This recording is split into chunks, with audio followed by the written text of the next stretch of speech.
तृतीय वर्ष साहित्य हिंदी विशेष 3 हिंदी साहित्य का इतिहास भक्तिकाल प्रेम मार्गी काव्यधारा की विशेषताएं। प्रेम तत्व का प्राधान्य, गुरु का महत्व, श्रृंगार रस की प्रधानता, रहस्यवाद, नारी की प्रधानता, प्रकृति चित्रण, हिंदू जीवन के प्रेमाख्यानों का ग्रहण। प्रेम तत्व का प्राधान्य। इस काव्यधारा में प्रेम तत्व का विशेष रूप से निरूपण किया गया है। इस धारा के कवियों ने लौकिक प्रेम के माध्यम से अलौकिक प्रेम की व्यंजना की है। आत्मरूपी नायक परमात्मा रूपी नायिका को अनेक कठिनाइयों को पार करके प्राप्त करता है। परमात्मा के प्रति उसका असीम अनंत प्रेम है। यही प्रेम तत्व इसके काव्य ग्रंथों का प्रमुख आधार है। अतः इनमें से प्रेम तत्व की तीव्र व्यंजना प्रेम मार्गी काव्यधारा की अगली विशेषताओं में आता है गुरु का महत्व। सूफी सिद्धांतों के अनुसार प्रेमी निरंतर प्रेम पथ पर अग्रसर होकर परमात्मा को प्राप्त करना चाहता है, किंतु शैतान उसके मार्ग में बाधक होकर उसे पथभ्रष्ट करना चाहता है। उस समय गुरु ही मार्गदर्शन करता है। बिना गुरु कृपा के प्रेम पथ पर दृढ़ नहीं रहा जा सकता। अतः प्रेमाख्यान काव्यधारा में गुरु का विशेष महत्व है। ये विशेषता प्रेमाख्यान काव्यधारा के अंतर्गत महत्वपूर्ण बताई गई है। अगली विशेषता आ जाती है श्रृंगार रस की प्रधानता। वैसे तो सूफी प्रेम काव्य में वीर, शांत तथा विभत्स रसों का परिपाक हुआ है, किंतु नायक नायिका के मिलन प्रयास के संदर्भ में श्रृंगार की प्रधानता है। कहने को तो सूफी प्रेम काव्यों में श्रृंगार के संयोग और वियोग दोनों पक्षों का चित्रण हुआ है, किंतु प्रधानता वियोग श्रृंगार की है। आत्मा को परमात्मा का संयोग सुख एक लंबे विरह काल के पश्चात प्राप्त होता है। इस काव्यधारा के कवियों ने विरह भावना की तीव्र व्यंजना की है।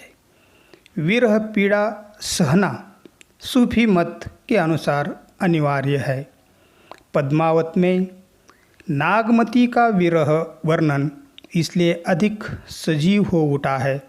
इस प्रकार प्रेमाख्यान काव्यधारा में श्रृंगार रस की प्रधानता हमें देखने को मिलती है। प्रेमाख्यान काव्यधारा की अगली विशेषता आती है रहस्यवाद। इस काव्यधारा के कवि मूलतः रहस्यवादी है।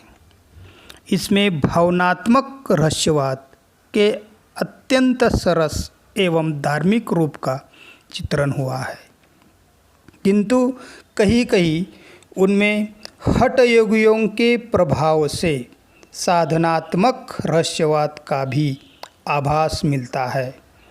भावात्मक रहस्यवाद में विरहिणी आत्मा अपने प्रियतम को वियोगजन्य व्यथा को निम्नांकित पंक्तियों में व्यतीत करती है। हाड़ भये सब किंगरी, नसे भई सब तांती, रोम रोम यो धुनी उठे, कहो विधा के ही भांति। इस प्रकार प्रेमाख्यान काव्यधारा की विशेषताओं में रहस्यवाद की विशेषता विशेष महत्व रखती है। प्रेमाख्यान काव्यधारा के अंतर्गत अगली विशेषता आती है नारी की प्रधानता। इस काव्यधारा के कवियों ने नारी को सर्वोच्च स्थान प्रदान किया है। उनके अनुसार नारी ईश्वर का प्रतीक, साधना का केंद्र है। नारी का वह नूर है जिसके बिना विश्व सूना है। संत कवियों ने जहाँ नारी की निंदा तथा भर्त्सना की है, वहाँ सूफी कवियों ने अपने प्रेमाख्यान काव्यों में नारी को सर्वोपरि महत्व प्रदान किया है। उन्होंने नारी को अपनी प्रेम साधना के साध्य के रूप में स्वीकार किया है। इसके अंतर्गत मलिक मोहम्मद जायसी का लिखा हुआ पद्मावत इसके अंतर्गत महत्वपूर्ण है। इस प्रकार प्रेमाख्यान काव्यधारा की विशेषताओं में नारी की प्रधानता ये विशेषता विशेष महत्व रखती है। हमारी अगली प्रेमाख्यान काव्यधारा की विशेषता है प्रकृति चित्रण। सूफियों ने अपने प्रेमाख्यान काव्यों में प्रकृति को भी महत्व प्रदान किया है। प्रकृति को विशेष स्थान उन्होंने अपने काव्यों में दिया है। उनका ब्रह्म प्रकृति में भी प्रतिबिंबित है। षट ऋतु वर्णन तथा 12 मासा में इसका प्रकृति चित्रण दृष्टव्य है। बानगी के तौर पर यह उदाहरण हम देख सकते हैं। कार्तिक शरद चंद उजियारी, जग शीतल है विरह जली। 14 कला चांद पर गासा, जनहु जरे सब धरनी आकाशा। इस प्रकार कहकर उन्होंने प्रकृति चित्रण उन कवियों ने किया हुआ हमें दिखाई देता है। इस प्रकार प्रेमाख्यान काव्यधारा में प्रकृति चित्रण का वर्णन हमें देखने को मिलता है। हमारी अगली प्रेमाख्यान काव्यधारा की विशेषता आती है, वह विशेषता इस प्रकार है हिंदू जीवन के प्रेमाख्यानों का ग्रहण। इस विशेषता में कवियों ने अपने काव्य में इसका ग्रहण किया हुआ हमें देखने को मिलता है। सूफियों के काव्य ग्रंथों में हिंदू जीवन के संबंधित प्रेमाख्यानों को स्थान दिया गया है और इस रूप में हिंदू मुस्लिम एकता का मार्ग प्रशस्त किया गया है। उदाहरण के लिए पद्मावत में मलिक मोहम्मद जायसी ने चित्तौड़ के राजा रत्नसेन और सिंहल द्वीप की राजकुमारी पद्मिनी की प्रेम कथा चित्रित है। अन्य प्रेम काव्य भी इसी प्रकार के इस कालखंड में हमें देखने को मिलते हैं।